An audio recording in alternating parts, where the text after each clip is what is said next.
جب یہ قرآن کسی کے اندر صلاحیت کر جاتا ہے، اس کے اندر انقلاب برپا کر دیتا ہے۔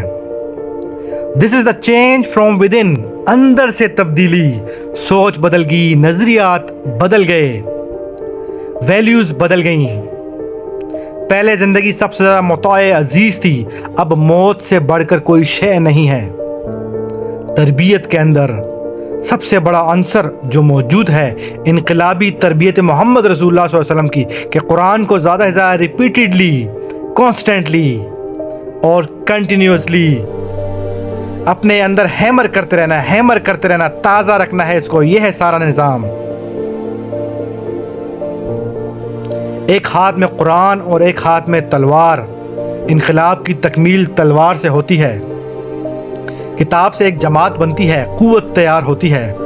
313 جو میدان بدر میں تھے وہ قرآن کے اعجاز کا ظہور تھے، لیکن ان کے ہاتھوں میں تلوار آئی تھی۔